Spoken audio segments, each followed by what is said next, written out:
আসসালামু আলাইকুম। আমি এই দেশের নবনির্বাচিত প্রেসিডেন্ট। জনগণের ভোটে, এই যুব সমাজের ভোটে, ছাত্র সমাজের ভোটে আমি নির্বাচিত হয়েছি। আজকে আমি শহীদ আবু সাঈদ, শহীদ মুগ্ধ সহ আরো অনেক শহীদের আত্মার শান্তি কামনা করছি।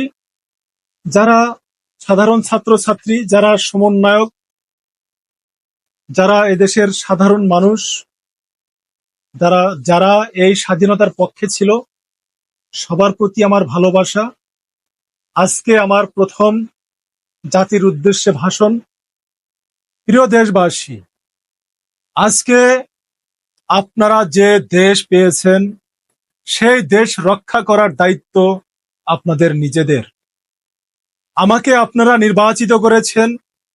এ দেশের যুব সমাজ, তরুণ সমাজ আমাকে নির্বাচিত করেছে। তাই আমি আজকে আপনাদের সামনে কথা বলতে এসেছি। যে কাজগুলো আমি আমার শাসন আমলে করতে চাই, তা জনগণের কাছে আমি বলতে চাচ্ছি। প্রথমত, একজন ব্যক্তি দুইবার, পরপর দুইবারের বেশি প্রেসিডেন্ট হিসেবে এই দেশে নির্বাচিত হতে পারবে না। এরপরেই তাকে প্রেসিডেন্ট হওয়ার যোগ্যতা হারাতে হবে। আমার বংশের, অর্থাৎ যে প্রেসিডেন্ট থাকবে, তার বংশের বা জ্ঞাতি গোষ্ঠীর কেউ পরবর্তী নির্বাচনে অংশগ্রহণ করতে পারবে না।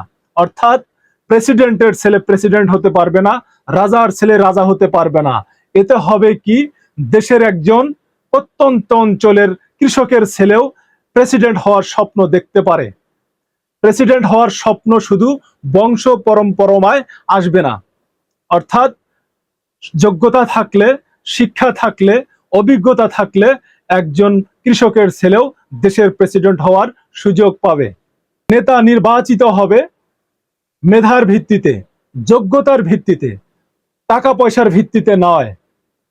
যার হাজার হাজার কোটি টাকা আছে, নমিনেশন ক্রয় করে সে এমপি মন্ত্রী হয়ে যাওয়ার পর সেই ব্যক্তি সেই হাজার হাজার কোটি টাকার বিনিময়ে দেশের সম্পদ লুট করে সেই অর্থ আবার উপার্জন করতে চায়। এর কারণে দেশের সম্পদের অনেক ক্ষতি হয়, দেশের অনেক ক্ষতি হয়। তাই এই রীতি একদম বন্ধ। মেধার ভিত্তিতে তাকে নির্বাচিত হতে হবে।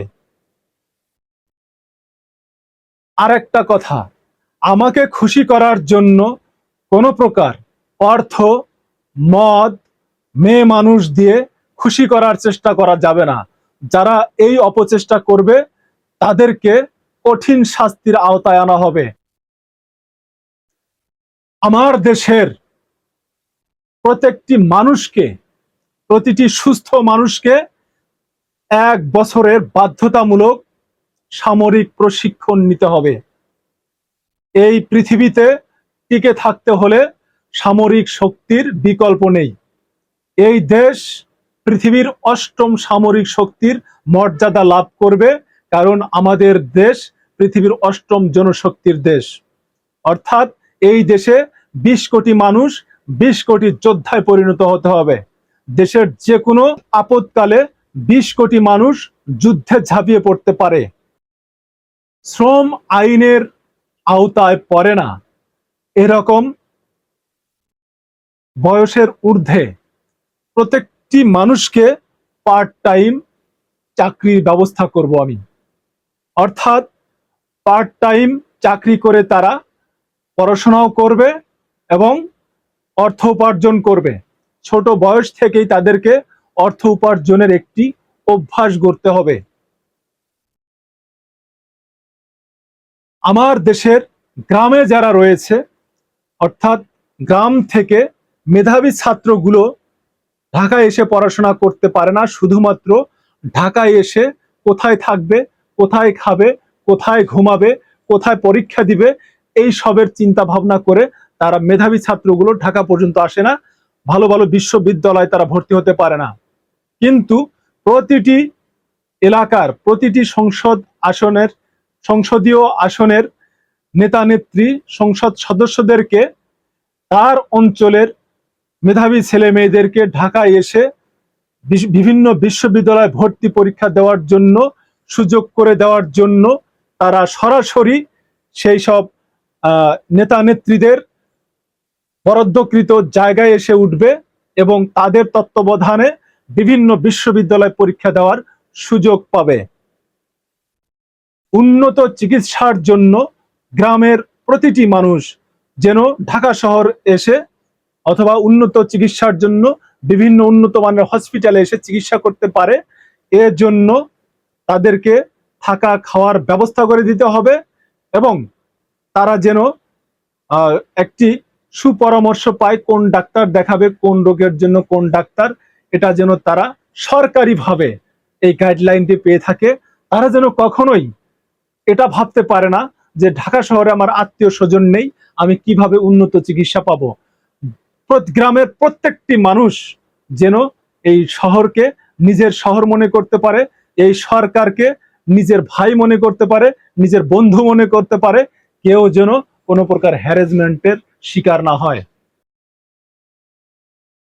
আমাদের দেশের বড় একটা অংশ, গুরুত্বপূর্ণ একটি অংশ দেশের বাহিরে কাজ করে। বিদেশে যারা থাকে তারা নানাভাবে প্রতারিত হয়।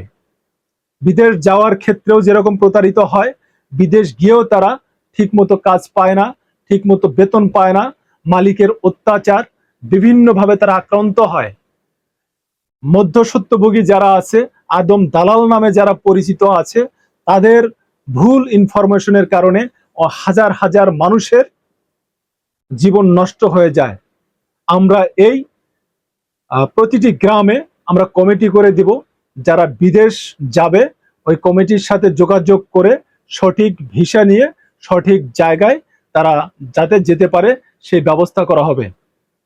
বিদেশগামী যাত্রীরা ঢাকায় এসে একদিন দুই দিন যে কয়েকদিন অবস্থান করতে হয়, তাদের সম্পূর্ণ খরচ সরকার থেকে বহন করবে এবং সম্পূর্ণ ফ্রি দেবে, যেন তারা বাংলাদেশের ঢাকা শহরে এসে তারা যেন ভয় না পায়, তারা যেন থাকা খাওয়ার অভাব বোধ না করে। ধর্মীয় দাঙ্গা এই দেশে বাংলাদেশে চলবে না। ধর্মীয় দাঙ্গা দেশ এটি নয়। হিন্দু, বৌদ্ধ, মুসলিম, খ্রিস্টান সকলের আত্মত্যাগে এই দেশ। যার যার ধর্ম সে পালন করবেন। অহেতুক কাউকে উস্কানিমূলক আচরণ করা যাবে না। এই দেশের মন্দিরগুলো পাহারা দেবে মুসলিম ভাইয়েরা, মুসলিম ভাইয়েদের মসজিদ পাহারা দেবে হিন্দু ভাইয়েরা। আমি এতটাই সুন্দর করে আমার এই দেশ গড়তে চাই, যদি আপনারা আমাকে সাপোর্ট দেন। আমাদের সরকার আসবে, সরকার চেঞ্জ হবে। আমি প্রধানমন্ত্রী হয়েছি, আমি থাকবো না, পরবর্তী প্রধানমন্ত্রী আসবে, কিন্তু আমাদের এই দেশের পররাষ্ট্র নীতি যেন এক থাকে। আমি যেসব আইন কানুন এবং আমি যেসব নীতি প্রণয়ন করে যাব, পরের সরকার যেন সেটা নির্দ্বিধায় পালন করতে পারে, সেই চিন্তা মাথায় রেখে আমাকে কাজ করে যেতে হবে। আমাদের পররাষ্ট্র নীতিতে আমাদের অটুট থাকতে হবে। মাদক মুক্ত দেশ আমরা গড়তে চাই। মাদক মুক্ত দেশ গড়তে আপনাদের সহযোগিতা প্রয়োজন। একটি মাদকাগ্রস্ত ছেলে একটি পরিবারকে ধ্বংস করার জন্য যথেষ্ট। আমি মাদককে ছাড় দিতে চাই না। আপনারা যদি সহযোগিতা করেন, এদেশের যুব সমাজ যদি সহযোগিতা করে, তাহলে এটা সম্ভব। যুব সমাজকে মিসগাইড করে মাদকের দিকে ঠেলে দেওয়া হচ্ছে। সেই যুব সমাজের একটা অংশ আজকে দেশ গড়ার কাজে লেগেছে। দেখলে আসলেই ভালো লাগে। আপনারা সাথে থাকুন, এই দেশ পৃথিবীর মধ্যে উন্নত একটি দেশে পরিণত হবে। আমার বয়স যখন 65 বছর হয়ে যাবে, তখন আমার ডেট এক্সপায়ার্ড। অর্থাৎ একজন রাষ্ট্রপ্রধানের বয়স 65 বছর হলে তাকে স্বেচ্ছায় অবসর গ্রহণ করতে হবে। কারণ আমরা তরুণকে ভালোবাসি, তারুণ্যকে ভালোবাসি। এর মানে এই না যে সেই 65 বছর ঊর্ধ্ব মানুষটাকে আমরা অপমান করব, তাকে অবহেলা করব। সে আমার বাবা, সে আমার বাবার বয়সী।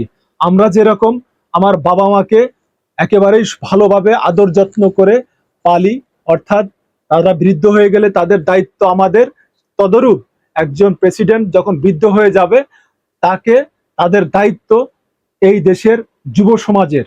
আমিও যদি 65 বছর পার হয়ে যাওয়ার পর ক্ষমতায় থাকতে চাই, আপনারা দয়া করে একটি আন্দোলন করে আমাকে নামিয়ে দেবেন।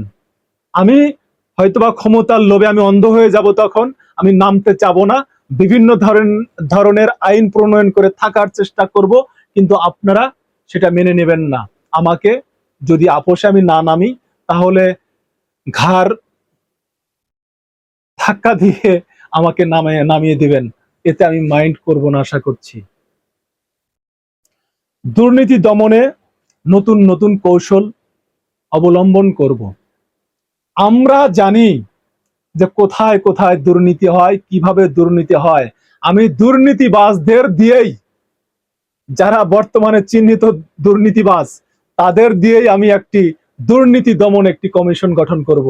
অর্থাৎ ওই ব্যক্তি জানে দুর্নীতি কিভাবে করতে হয়, কোথায় কোথায় করতে হয়। আমি কাঁটা দিয়ে কাঁটা তুলবো, আমি চোর দিয়ে চোর ধরবো। আপনারা আমাকে সহযোগিতা করবেন, এই দেশে দুর্নীতি করার সুযোগ থাকবে না।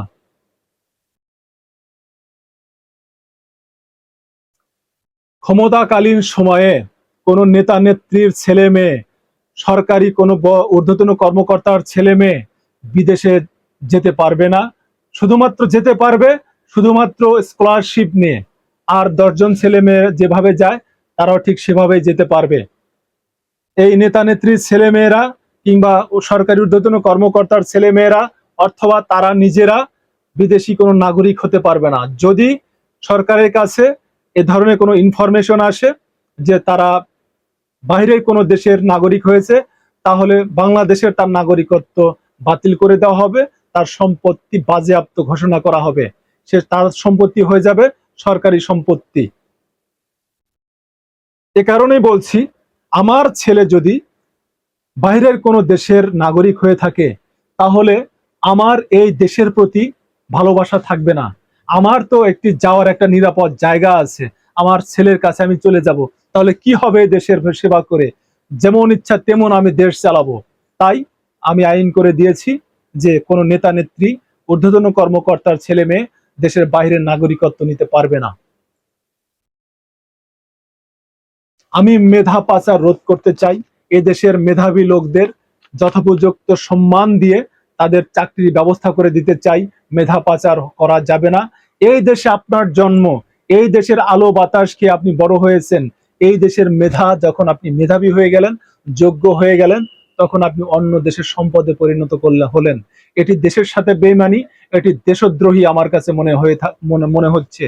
তাই আপনাদের মেধার যতটুকু আমরা মূল্যায়ন দিতে পারি, আমাদের সীমাবদ্ধতা থেকে মূল্যায়ন দেব।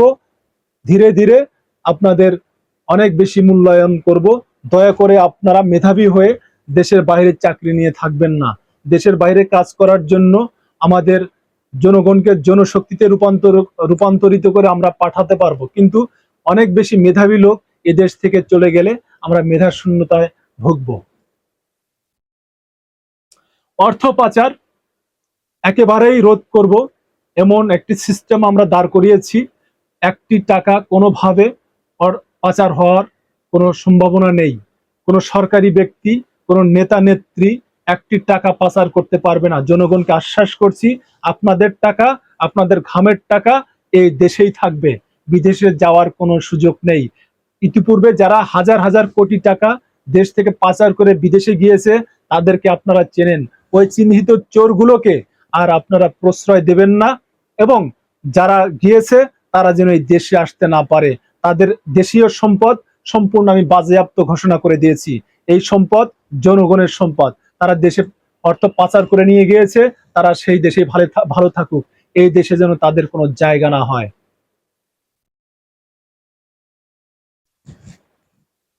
আপনারা ইতিপূর্বে দেখেছেন ঘুষ নেওয়াটা যেন অলিখিত বৈধতা ছিল, কিন্তু আমি ঘোষণা করছি, যদি একটি টাকা কেউ ঘুষ খায় এবং তার যদি প্রমাণ পাই আমি, তাহলে বিনা নোটিশে তার চাকরি থাকবে না এবং তাকে বিভিন্নভাবে বিভিন্ন দণ্ডে দণ্ডিত করা হবে। ঘুষ এই দেশের জন্য হারাম, একেবারে হারাম। ধর্মে হারাম রয়েছে এবং রাষ্ট্রীয়ভাবে হারাম করে দিলাম।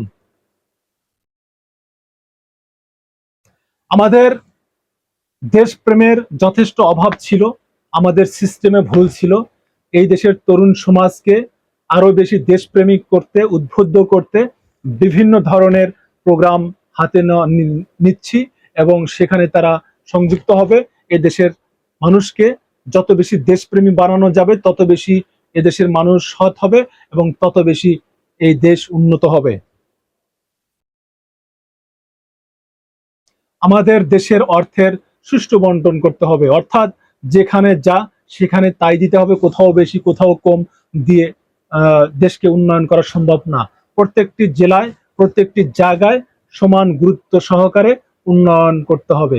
অর্থাৎ আপনার কোনো জেলায় একজন দক্ষ নেতা হয়েছে, সেই দক্ষ নেতা সকল বাজেট তার এলাকায় নিয়ে যাবে, সেই এলাকা উন্নত করবে, সেটা হবে না। প্রত্যেকটি জায়গায় সেই উন্নয়নের জোয়ারটা নিয়ে আসতে হবে। আমাদের দেশে বিজ্ঞান চর্চার খুব অভাব।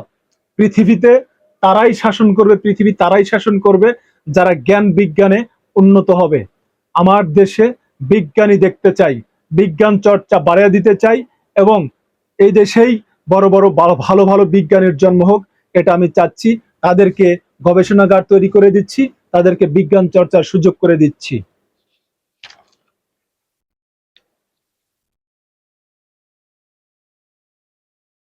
দেশের প্রতিটি মানুষকে পেনশনের ব্যবস্থা করছি।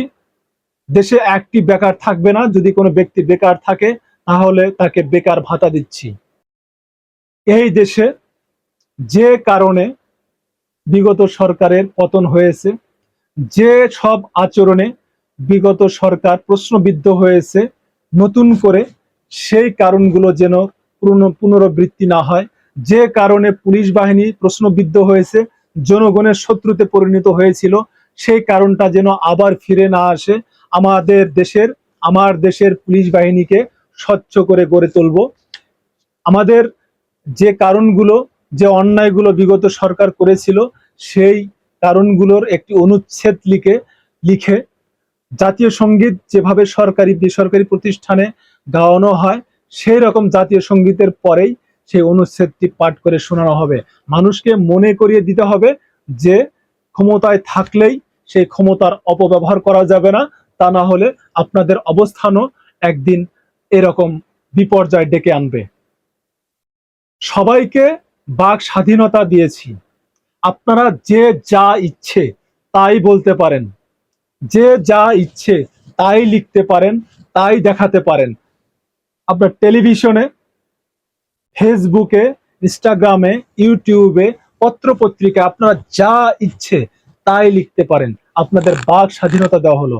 আমার বিরুদ্ধে যদি কোনো কিছু লেখেন, আমার ক্ষমতা ধরে যদি টান দেন, কিচ্ছু বলবো না, কারণ আমি জানি আপনার বাক স্বাধীনতা আছে। তবে একটা জিনিস মাথায় রাখবেন, কোনো ভুল ইনফরমেশন, না জেনে না বুঝে দেশের ক্ষতি হয় এমন কোনো ভুল তথ্য প্রকাশ করা যাবে না। এটা সম্পূর্ণ অপরাধ হিসেবে, দেশদ্রোহী হিসেবে গণ্য হবে। বিগত দিনে দেশের নাটক সিনেমার কোনো স্বাধীনতা ছিল না, নাটক সিনেমার গল্পের কোনো স্বাধীনতা ছিল না। পুলিশের বিরুদ্ধে আপনি কোনো চরিত্র দাঁড় করাতে পারতেন না, কোনো সরকারি কর্মকর্তা কর্মচারীর বিরুদ্ধে কোনো চরিত্র দাঁড় করাতে পারতেন না, কোনো নেতা নেত্রী এমপি প্রধানমন্ত্রীর বিরুদ্ধে আপনারা কোনো চরিত্র দাঁড় করাতে পারেন না। কিন্তু আজকে থেকে আপনারা সম্পূর্ণ স্বাধীন। দেশের উন্নয়নের জন্য নাটক সিনেমার গল্প আজ থেকে সম্পূর্ণ স্বাধীন। আপনারা যা ইচ্ছে তাই দেখাতে পারেন। আমার বিরুদ্ধেও যদি কোনো কিছু দেখাইতে চান সেটাও দেখাইতে পারেন। আমাকে নিয়ে যদি কোনো চরিত্র তৈরি করতে চান সেটাও করতে পারেন, কোনো সমস্যা নেই। শুধু একটা জায়গায় সমস্যা, একটা জায়গায় খেয়াল রাখতে হবে, আপনার গল্পটি যেন দেশদ্রোহী তাই না পড়ে, অর্থাৎ আপনার গল্পটি যেন এই দেশের কোনো ক্ষতি না করে। এইটুকু শুধু মাথায় রাখবেন, আর বাকি সব জায়গায় আপনারা স্বাধীন। আজকের পর থেকে কোনো ভিআইপি রাস্তা দিয়ে গেলে অন্যান্য গাড়ি ঘোড়া আটকে আটকে থাকবে না। আমি বিগত দিনে দেখেছি যে কোনো ভিআইপি গেলে, কোনো মন্ত্রী গেলে, কোনো প্রধানমন্ত্রী গেলে, তাহলে ঘন্টার পর ঘন্টা রাস্তাঘাটে গাড়ি ঘোড়া আটকে রাখা হতো। এর ফলে জ্বালানি খরচ হতো, মানুষের সময় নষ্ট হতো, মানুষের অর্থ অপচয় হতো, দেশের ক্ষতি হতো। যে কারণে দেশের ক্ষতি হতো সেই কারণটা আজকের পর থেকে বাতিল করে দেওয়া হলো। একজন সাধারণ মানুষের যে রাস্তা দিয়ে যাওয়ার যে অধিকার, দেশের প্রেসিডেন্টের যাওয়ার রাস্তা দিয়ে যাওয়ার সেই একই অধিকার।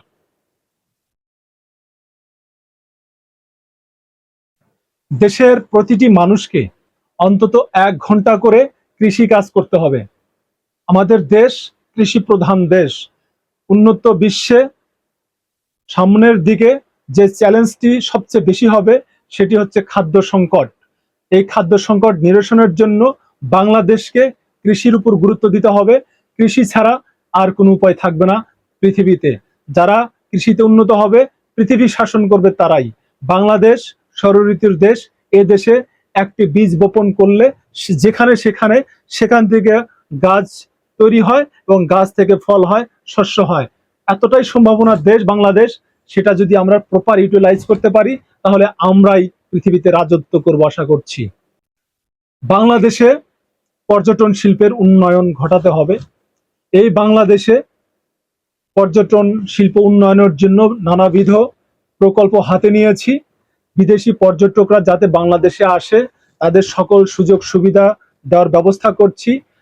পৃথিবীতে অনেক উন্নত দেশ রয়েছে যাদের কোনো তেল নেই, গ্যাস নেই, কৃষি আবাদ নেই, আছে শুধুমাত্র পর্যটন শিল্প। সেই পর্যটন শিল্পের উপর ভর করেই তারা উন্নত দেশে পরিণত হয়েছে। আমাদের সবই আছে, কিন্তু আমরা কেন উন্নত হতে পারছি না?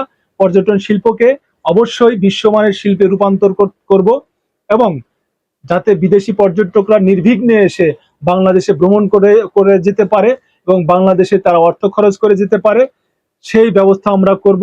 এবং বিদেশি কোম্পানিগুলোকে বাংলাদেশে বাণিজ্য করার সুযোগ সুবিধা তৈরি করে দেব। আমাদের দেশ সামরিক খাতে পিছিয়ে রয়েছে। সামরিক খাত উন্নয়ন করার জন্য আমরা বিভিন্ন ধরনের পদক্ষেপ গ্রহণ করেছি। সামরিক খাত পিছিয়ে থাকলে আসলে একটি দেশ মাথা তুলে দাঁড়াতে পারবে না। আশা করছি এই দেশের সামরিক খাতেও উন্নয়ন ঘটাবো। আমাদের বহির্বিশ্বের সাথে কারোর সাথে দ্বন্দ্বে আমরা জড়াবো না। সবার সাথে ভালো ব্যবহার করে, সবার সাথে সুন্দর আচরণ করে এই দেশ উন্নত বিশ্বের কাতারে নিয়ে যেতে হবে। আশা করছি আমরা খুব তাড়াতাড়ি বিশ্বের প্রতিটি দেশের সাথে কূটনৈতিক তৎপরতা চালিয়ে তাদের সাথে সুন্দর বন্ধুত্বপূর্ণ সম্পর্ক তৈরি করব। পৃথিবীর সবচেয়ে বড় মিঠা পানির মাছ রপ্তানির দেশে আমাদের দেশ বিশ্বের দরবারে নিজের নাম লেখাবে। অর্থাৎ আমাদের দেশে যত হাওর, বিল, নদী, নালা ইত্যাদি রয়েছে, অর্থাৎ নদীমাতৃক দেশ, এই নদীগুলো, নদীর পানিগুলো অপচয় হয়ে যাচ্ছে।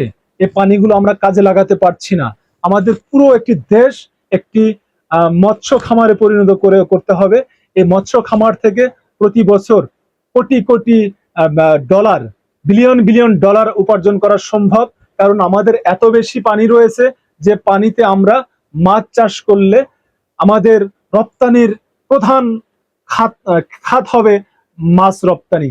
সেই বিষয় নিয়ে আমরা কাজ করছি। মাছের পুনঃউৎপাদন করছি সরকারিভাবে।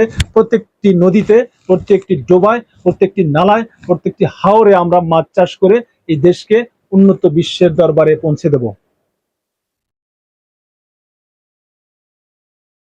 পৃথিবীতে তৈরি পোশাক শিল্পে বাংলাদেশের অবস্থান বর্তমানে তৃতীয়। আমরা প্রথম অবস্থান ধরার জন্য যা যা পদক্ষেপ নেওয়া দরকার তাই করব। ব্যবসায়ীদের, গার্মেন্টস মালিকদেরকে আমরা সুযোগ সুবিধা দিয়ে সেই অবস্থাটাকে আগের জায়গায় ফিরিয়ে নেব। গার্মেন্টসের কর্মীদেরকে ন্যায্য বেতন দিয়ে তাদেরকে সহযোগিতা করব। এই দেশ পরিষ্কার পরিচ্ছন্নতার দিকে আমি অত্যন্ত গুরুত্ব দিচ্ছি। আমি দেশের বাইরে থেকে এসে এই দেশে যখন নামি তখন দেখি আবর্জনা, রাস্তাঘাটে পলিথিন, ভাঙ্গা রাস্তাঘাট। এটা আমি দেখতে চাই না। আমাদের সব আছে, শুধু দরকার আমাদের নিজস্ব কিছু পরিকল্পনা এবং এদেশের জনগণের কিছু সহযোগিতা। যেখানে সেখানে ময়লা ফেলা যাবে না। যদি ফেলেন তাহলে কিন্তু আমি জরিমানা ধরবো, এবং জরিমানা শুধু নয়, একটু শাস্তির ব্যবস্থাও করব। কারণ কেন পরিষ্কার থাকবো? কেন থাকবো? আমার প্রশ্ন হচ্ছে কেন? আপনি দেশের বাইরে গেলে আপনি সভ্য হয়ে যান, যেখানে সেখানে ময়লা ফেলেন না। আর বাংলাদেশে আসলেই জানালা দিয়ে আপনি ময়লা ফেলেন, রাস্তাঘাটে ময়লা ফেলেন কেন? অর্থাৎ শহর পরিষ্কারের জন্য, ড্রেন নালা পরিষ্কারের জন্য সরকারের প্রতি বছর যে পরিমাণ অর্থ খরচ হয়, আমি যদি যেখানে সেখানে ময়লা ফেলার দায়ে যদি আমি জরিমানা ধরি, তার চেয়ে দ্বিগুণ বা তিনগুণ অর্থ উপার্জিত হবে, দেশের রাষ্ট্রীয় কোষাগারে অর্থ জমা হবে। আইন বিচার বিভাগ স্বাধীন করে দেব, অর্থাৎ একজন বিচারক সম্পূর্ণ স্বাধীন, উপরের চাপে তার কোনো ভুল বিচার করা ঠিক হবে না। তবে সে যদি নিজের স্বার্থ দেখে যদি সে ভুল বিচার করে, তার বিচার করার জন্য আমি একটি আইনের ব্যবস্থা করেছি, এবং তার বিচারকের বিচার করার জন্য আমি একটি সংগঠন করেছি। আশা করি দেশের মানুষ সঠিক বিচার পাবে। দেশের মিল ফ্যাক্টরি বাড়াতে হবে, শিল্প কলকারখানা বাড়াতে হবে। এর জন্য শুল্ক কমিয়ে দেওয়া হয়েছে। এই দেশে, বাংলাদেশে যেন পৃথিবীর সবচেয়ে ধনী ব্যক্তির জন্ম হয়, বাংলাদেশে যেন পৃথিবীর দ্বিতীয়, তৃতীয়, চতুর্থ, পঞ্চম ধনী ব্যক্তি বাংলাদেশেরই থাকে, সেক্ষেত্রে আমরা কাজ করে যাচ্ছি। এবং রাষ্ট্রীয়ভাবে যে দেশের ব্যক্তি ধনী, সে দেশও ধনী, সে রাষ্ট্র ধনী। সো আমরা ব্যক্তি ধনীর ক্ষেত্রে অনেক সুযোগ সুবিধা দিয়ে তাদের মিল ফ্যাক্টরি বানানোর জন্য, অর্থ উপার্জনের জন্য সুযোগ করে দেব। আশা করছি কোনো অন্যায় দুর্নীতি করে নয়, তাদের ব্যবসা বাণিজ্য দিয়ে, মিল ফ্যাক্টরি দিয়েই ধনী হওয়া সম্ভব। আমাদের বিশ্ব এখন এগিয়ে যাচ্ছে যোগাযোগ ক্ষেত্রে। লেটেস্ট আবিষ্কার হচ্ছে বিমান। এই বিমান, বাংলাদেশের যথেষ্ট পরিমাণ অভাব রয়েছে, এবং যথেষ্ট পরিমাণ এই বেসরকারি বিমান চলাচল কম হচ্ছে, মানুষ বেসরকারি বিমান কম কিনছে নানা ধরনের রাষ্ট্রীয় বাধ্যবাধকতার কারণে। আমি সকল বাধ্যবাধকতা মুক্ত করে দিয়েছি, যে কোনো ব্যবসায়ীকে বিমান কেনার জন্য উৎসাহিত করছি, রাষ্ট্রীয় ঋণ সহায়তা দিচ্ছি। দেশের 64টি জেলায় 64টি বিমানবন্দর করার উদ্যোগ হাতে নিয়েছি, বিমান ভাড়া কমিয়ে দিয়েছি, মানুষ যেন বাসের মতোই বিমান অ্যাভেলেবল করতে পারে, সহজেই যাতায়াত করতে পারে। দেশের অর্থনীতির চাকা আরো দ্রুত গতিতে সামনের দিকে এগিয়ে যাবে।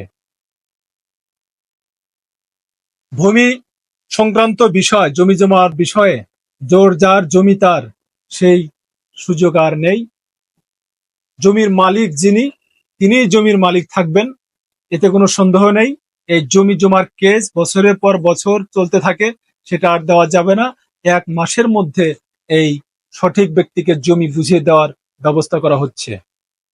আমরা পাট এবং বস্ত্র শিল্পের অনেক বড় একটি পদক্ষেপ গ্রহণ করেছি। আশা করছি পাটের সেই হারানো ঐতিহ্য আবার ফিরে আসবে, বাংলাদেশ থেকে প্রচুর পরিমাণ পাট রপ্তানি হবে। কৃষি খাতে বাংলাদেশের অবস্থান 1 নম্বর জায়গায় আমরা নিয়ে যাচ্ছি, কারণ আমরা জেনে গেছি যে আগামীর পৃথিবী কৃষি নির্ভর পৃথিবী হবে। তেল শেষ হয়ে যাবে, গ্যাস শেষ হয়ে যাবে, জ্বালানি শেষ হয়ে যাবে। সো কৃষির উপরে অনেক বেশি পৃথিবী নির্ভরশীল হয়ে যাবে। তাই বাংলাদেশ হবে পৃথিবীর একমাত্র দেশ যে দেশ কৃষিতে স্বয়ংসম্পূর্ণ থাকবে। স্বাস্থ্য খাতে আমাদের ব্যাপক উন্নতি করতে হবে। আমাদের ডাক্তার এবং নার্সদেরকে বিদেশে গিয়ে তাদের প্রশিক্ষণের ব্যবস্থা করব। সে দেশের ডাক্তারগুলো, নার্সগুলো কিরকম আচরণ করে দেশের রোগীদের সাথে, সেই বিষয়টি এদেশের রোগীদের সাথেও যেন তারা করে। অনেক বেশি ওষুধ না লিখে, অনেক বেশি টেস্ট না দিয়ে, যাতে অল্প ওষুধেই কাজ হয়, অল্প টেস্টেই কাজ হয়, এবং রোগীদেরকে এক্সারসাইজ, মেডিটেশন এবং প্রাকৃতিক চিকিৎসার মাধ্যমে যাতে রোগীরা সুস্থ থাকে, মানুষ সুস্থ থাকে, সেই ব্যবস্থা গ্রহণ করতে হবে।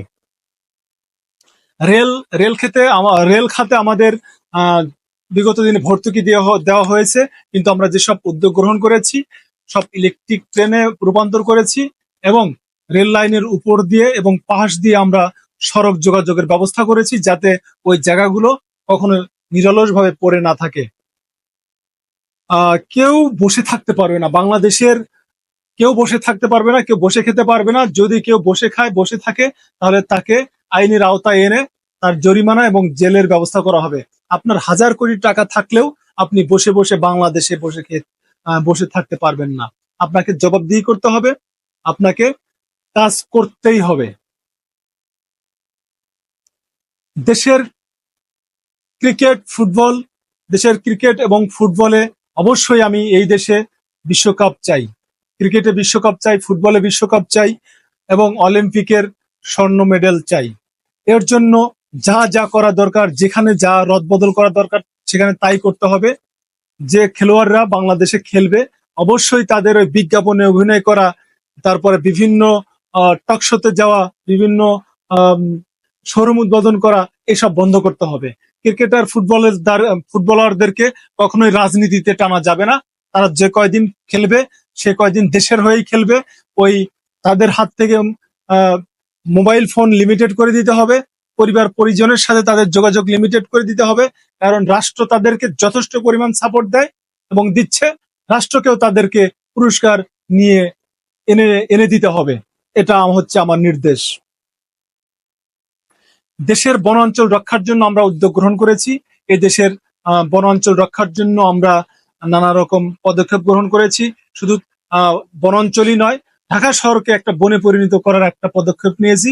প্রত্যেকটা ফ্ল্যাটের বারান্দায় অন্তত 10টি করে ফুলের গাছ লাগাতে হবে।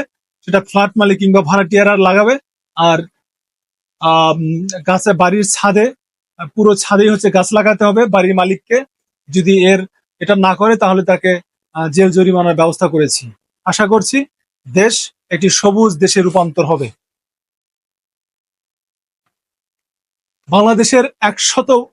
বাংলাদেশের শিক্ষিতের হার 100% থাকতে হবে, সেই উদ্যোগ আমরা গ্রহণ করেছি। আমরা শিক্ষিত জাতি হিসেবে পরিণত হতে চাচ্ছি।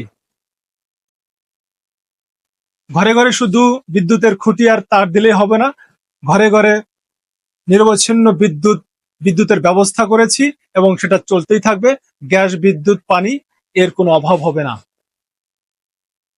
ক্লাসের প্রথম, দ্বিতীয়, তৃতীয় ব্যক্তি শুধুমাত্র রাজনীতি করার ক্ষমতা রাখে, অধিকার রাখে, কারণ তারা মেধাবী, তারা পরিশ্রমী। একজন মেধাবী এবং পরিশ্রমী ব্যক্তি রাজনীতি করলে ভালো করবে। যারা ক্লাসে আসে না ঠিক মতো, যারা আড্ডা দেয়, যারা সন্ত্রাসী করে, যারা ফাঁকিবাজ, তাদের দিয়ে আর যাই হোক রাজনীতি হবে না, তাদের দিয়ে সাধারণ জনগণের ভাগ্যের পরিবর্তন হবে না। তো যারা মেধাবী তাদেরকে সকলেই সাপোর্ট দিয়ে তাদেরকে লিডার হিসেবে মেনে নিতে হবে। লিডার, নেতৃত্ব, মেধার দরকার, সেই মেধাবীরাই নেতৃত্ব দেবে। ভর্তি বাণিজ্য, প্রশ্নপত্র ফাঁস অতীতের দিনগুলোতে হয়ে আসছে, কিন্তু বর্তমানে সেগুলো আর নেই এবং সেটা যারা করছে তাদের শাস্তি দিয়েছি। ভবিষ্যতে যদি কেউ করে কঠিন শাস্তির ব্যবস্থা করেছি।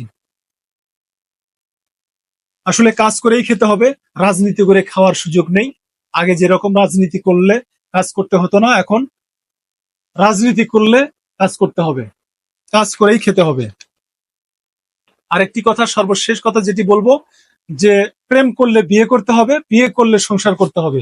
প্রেম করে চাকা দিয়ে অবশ্যই আপনি অন্য কারোর সাথে ঘর করতে পারবেন না। প্রেম ভেঙে গেলে মানুষ পাগল হয়ে যায়, প্রেম ভেঙে গেলে মানুষ সব শেষ হয়ে ধ্বংস হয়ে যায়, কিন্তু বিয়ে ভেঙে গেলে বা ডিভোর্স হয়ে গেলে কিন্তু মানুষ পাগল হয় না। সো প্রেমের গুরুত্বটা বিয়ের চেয়েও বেশি আমি মনে করি। সো প্রেম করতে হবে বুঝে শুনে। যদি প্রেম করেন তাহলে একটা লিখিত ব্যবস্থা করতে হবে, দুজনকেই একটা জায়গায় সিগনেচার করতে হবে। সেটি সেটি ভেঙে গেলে অবশ্যই আমরা শাস্তির ব্যবস্থা করেছি এবং ডিভোর্সের যেরকম আমরা একটা জরিমানার ব্যবস্থা আছে, প্রেম ভেঙে গেলে পরে সেরকম জরিমানার ব্যবস্থা হবে। যার দোষ বেশি তাকে জরিমানা দিতে হবে, শুধু মেয়েকে যে দিতে হবে তা না। যদি মেয়ের কারণে প্রেম ভেঙে যায় তাহলে মেয়েকে জরিমানা দিতে হবে, ছেলের কারণে যদি প্রেম ভেঙে যায় তাহলে ছেলেকে জরিমানা দিতে হবে। সো এটি কিন্তু শুধু অল্পতে না, অনেক বড় একটা ব্যাপার স্যাপার। সো একটা জীবনের ব্যাপার, প্রেম দেখে শুনে করতে হবে। যদি প্রেম করে বসেন তাহলে তাকে অবশ্যই বিয়ে করতে হবে, আর বিয়ে করলে তাকে নিয়ে ঘর করতে হবে আজীবন।